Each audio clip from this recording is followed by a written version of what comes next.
Judge Paula Roscioli, backed FBI Castro terrorist gang, that kidnapped and murdered Rocky. My private criminal complaint, against the kidnappers and killers of my 4 German shepherds, was denied by the district attorney, and my appeal was denied by Judge Paula Roscioli, Northampton County, Easton, Pensylvania.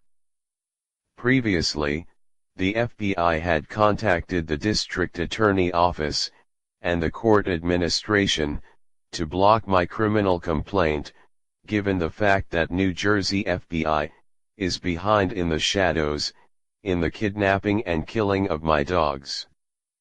The denial of the district attorney and the judge reminds me the reaction of the last police officer I approached, to file animal cruelty charges in the murdering of my dogs, a crime organized by the FBI, CIA, and leading generals from United States intelligence, who back Castro since 1959, and also back Hezbollah, Iran, Syria, North Korea, and President Maduro, from Venezuela. After listening to me, the police officer started walking backward, away from me, while telling me, "I am walking off from you, I am walking off." I would like to say that after meeting this police officer, the assistant district attorney, and the Judge Paula Roscioli, my impression is that they are nice and decent people, and therefore, like Hillary Clinton likes to say, it take a village. Also, United States have wonderful institutions, courts, judges, police officers, congressmen, senators, a great media, and a myriad of FBI, CIA agents, and police officers have died in the line of duty. There is a lot of heroes on all these agencies and institutions.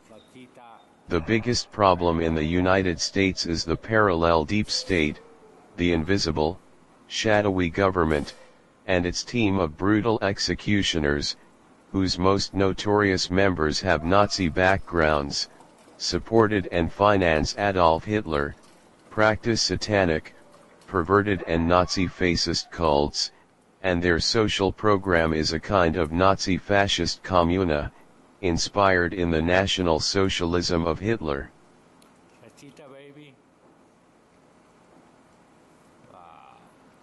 Outstanding members of Deep State. The invisible government, practice satanic, Nazi, perverted cults, similar to what Kay Grigg described here.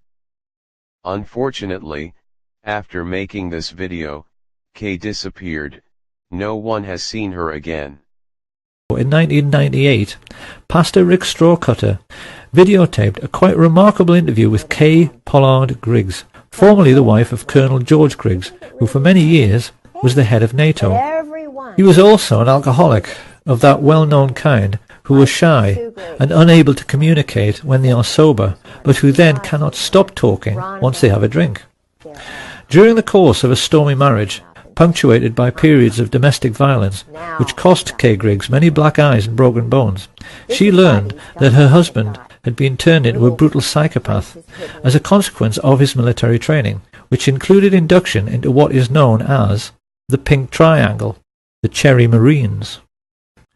Kay Griggs explains that these selection procedures came into the US military when the cream of the death's head sporting Nazi top brass joined the American ranks at the war's end. Ever since then, the Greek and Spartan traditions which Hitler so admired, and which were integral to the German army, have found their way into American military culture and are now manifest in the way that the old skull and bones procedure for identifying and, most importantly, controlling rising stars is now used to select the top brass of the future. In a nutshell, boy soldiers who want to rise in the ranks can only do so by doing favors for the older men. Got out that these guys are all inducted because they've got some kind of homosexual thing on them. Indoctrination. I mean, or induction. They have to do that. Yeah. They do that. Yeah. In a coffin. And it's even now coming into the military totally. The chiefs do that. They put them in the coffin. They do the bowling ball trick. Okay, you got to explain this. What happens when you get in the coffin? Why do you get in a coffin? Oh, they get, when you get your eagles, that's a German thing. Okay. You know, it's what the German high command did, and most of them, you know, had the boyfriends and stuff, the Krupps and all of that. It is a German thing that they say goes back to Greece, and it's all the male marine-looking men that they do it with. See? So now the chiefs have to do that. What they do is they get, George said it's like a zoo. They get everybody really drunk, and they sometimes call it dining in. Shellback is another time that they do it. Not everybody does it, but the ones who do it, if they're young, they get right up to the top. It's a... okay, well, what actually do they do? They've got a coffin, they get anal inside this... sex. Oh, that. They put them in the coffin and they do things. It is the same gang that hired thousands of Nazi war criminals as United States intelligence officers. The world gets its first glimpse of the horrors wrought by Adolf Hitler's regime. At Nuremberg, the Allies prosecute leading Nazi officials for these crimes against humanity. Some of the most dangerous war criminals are brought to justice, but not all. There's a myth about Nazis, and that is that there's these horrible people that committed these terrible crimes, and then after 1945 simply disappeared. Well, that simply isn't true. The truth is that thousands of former Nazis, some of whom committed atrocities, went to work for the United States government without the public's knowledge. During the war, their crimes ranged from overseeing slave labor camps to sending orphans to their deaths. After the war, they were on the U.S. payroll, either as scientists in America or as intelligence agents in Europe. The U.S. government was willing to use mass murderers, was willing to protect them from justice, was willing to hide their activities from the American people. Government documents, declassified in the late 1990s, indicate that many of the former Nazis spying for the U.S. in Europe misrepresented and fabricated intelligence. Some even worked as double agents for the Soviet Union. Among Galen's hires, no one is more notorious or reviled by Holocaust survivors than Klaus Barbie. He is a former captain in the Gestapo, who was also known as the Butcher of Lyon. Michel Thomas, a fighter in the French resistance, was well aware of Barbie's tactics during the war. In one instance, Thomas learned of Barbie's orders for a group of Jewish children in an orphanage near Lyon. And Barbie, of course, had raided the home, arrested and took all the children and their help. And they were all deported by Barbie to Auschwitz to death. Typical. When the war ends, Barbie reinvents himself as an expert on Soviet intelligence. After a brief stint in the Galen organization, he is recruited by the U.S. Army's Counterintelligence Division, known as the CIC. The Butcher of Lyon works in relative obscurity until the late 1940s, when French authorities called for his extradition from Germany. When this became enough of a political crisis or political issue in France, American CIC decided to smuggle Barbie out of Europe to get rid of him, to hide him. With the aid of American officials, Barbie is smuggled to Bolivia, where he lives comfortably for the next 30 years.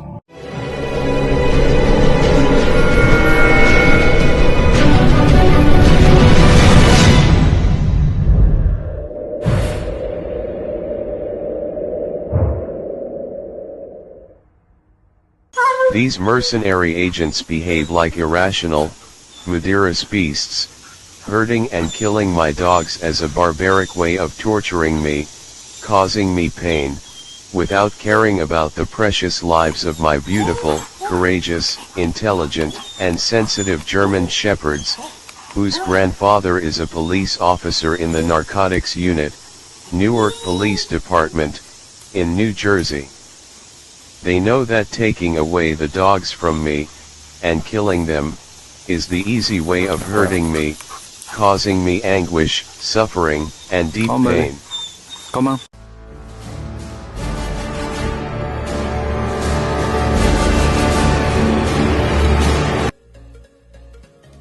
The murder of Tiger was devastating too. I used to call Tiger, my boy. And I meant it. Tiger was like a son, like Rocky, like all my dogs, Puppy, Sasha, Roxy, and Princess. I love my dogs a lot. Sadly, my love was like a death sentence, because Fidel Castro had ordered to fake Cuban exiles hardliners, double agents, CIA Seguridad del Estado, operative from the 60s, to wire my house, after I published the books of around 20 Cuban writers, and I was scheduled to attend Havana Book Fair 2012.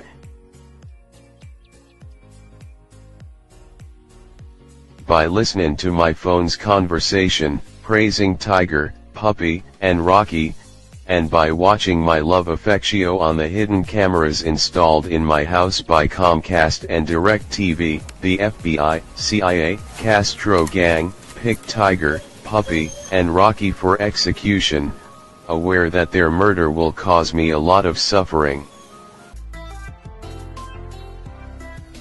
In 2014, they ordered the murder of Puppy and Tiger, to Dr. Robert Blees, owner of Common Sense for Animals, New Jersey. These savages murdered Puppy and Tiger using a constrictor snake. Through Tiger's ears and nose, his blood gushed, due to the snake's strangulation. All the time, I remember in horror that horrific moment. When Tiger and Puppy were put in a cage with the snake, killing them in the most brutal way.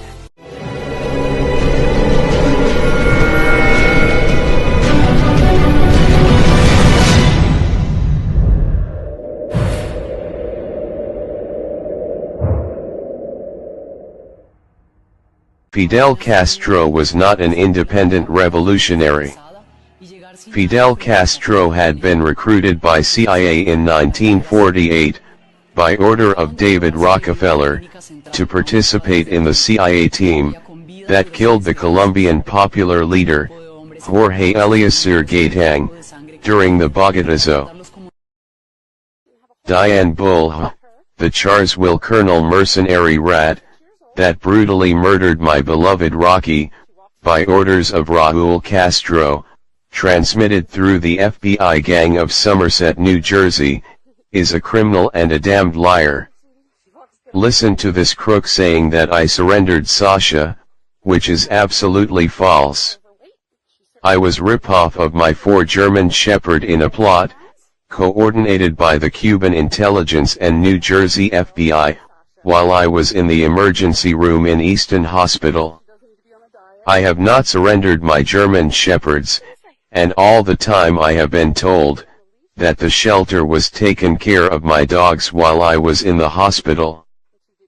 But Diane Bull, backed by the FBI, in the shadows, refused to give me back my dogs, in spite that I am the owner and I have never made any arrangement with this woman. Listen now, this criminal saying that I surrendered Sasha. This precious middle-aged girl is Sasha. She's an owner surrender after her owner sadly was admitted into the hospital. This mercenary and criminal rat denies that she still has Sasha, but she posted a video of Sasha under the fake name of Mary, and where Sasha can be seen in the darkness, very sick, with trouble to stand on her legs. This pretty girl is Mary. She's estimated to be around 5 years old. We've got a little bit of snow and some rain and ice yesterday, so well, the trail's a little slippery today. But she walks very nicely on the leash. She's a very sweet girl, very people-friendly. Unfortunately, it is not just about killing my dogs.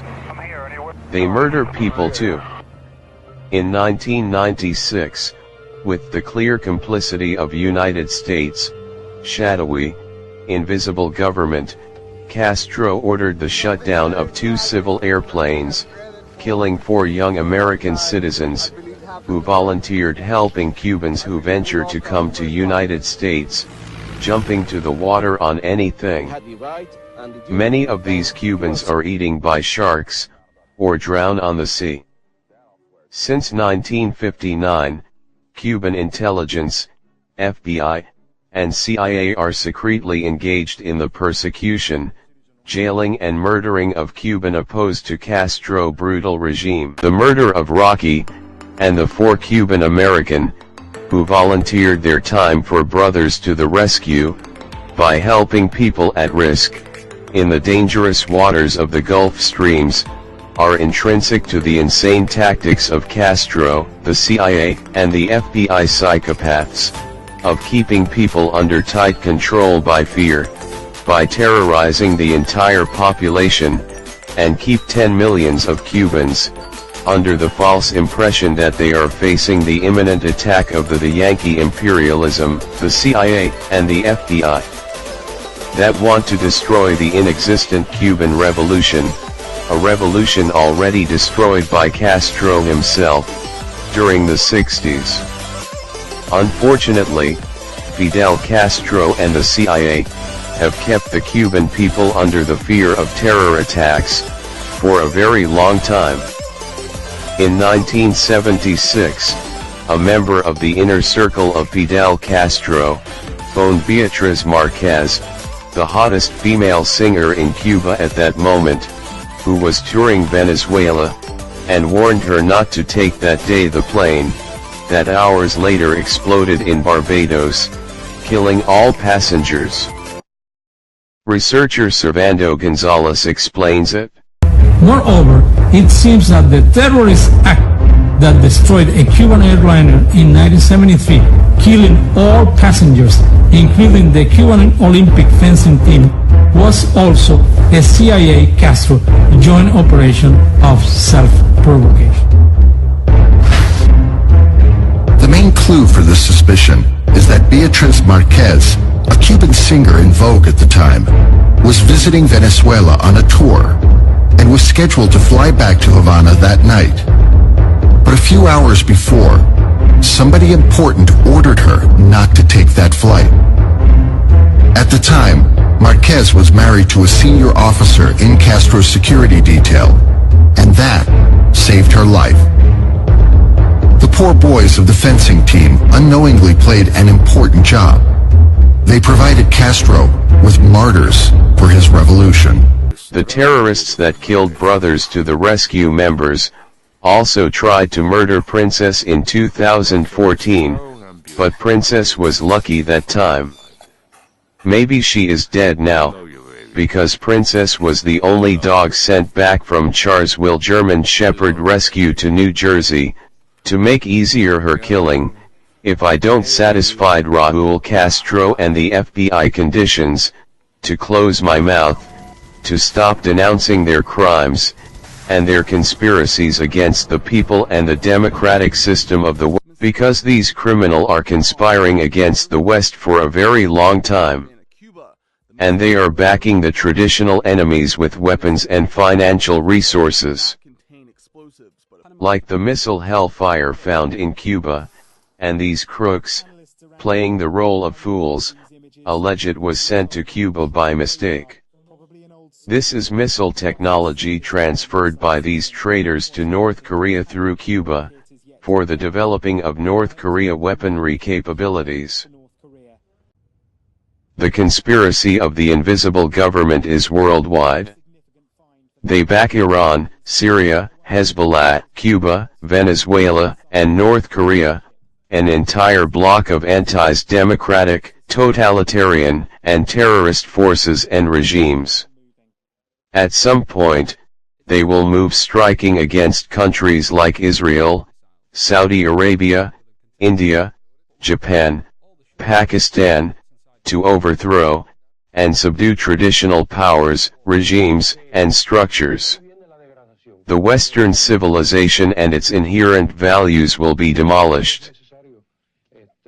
The Intelligence Service of United States, CIA, FBI, joining forces with Fidel Castro, are responsible for the killing of Cubans, among them, the executions by firing squad of the Cuban General Arnaldo Ochoa, Coronel Tony de la Guardia, Major Amado Padrón, and Captain Jorge Martinez, charged with drug trafficking.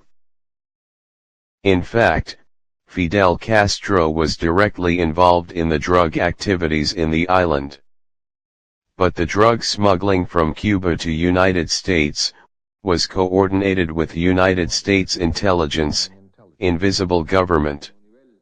Since long time ago, CIA, invisible government, has contributed to the distribution of drugs in United States, like in the Iran-Contra scandal, when the CIA distributed cocaine in Los Angeles, California, as part of a long-term goal of the invisible government to destroy the Western civilization and its core values. Generalized resentment in the population against Castro, due to his strong resistance to the changes taking place in the Soviet Union, under Gorbachev, and the Cuban people clamoring their desire for such changes in Cuba. Castro was reluctant to any change. Furthermore, Fidel Castro was concerned about the fact that many Russian generals were close friends of Arnaldo Ochoa. Now it is clear that Fidel Castro was not in charge. He was recruited and appointed by the CIA to lead the invisible government social experiment, known as the Cuban Revolution. And the decision to kill General Arnaldo Ochoa was taken at some point by the CIA. General Arnaldo Ochoa was murdered for political reasons.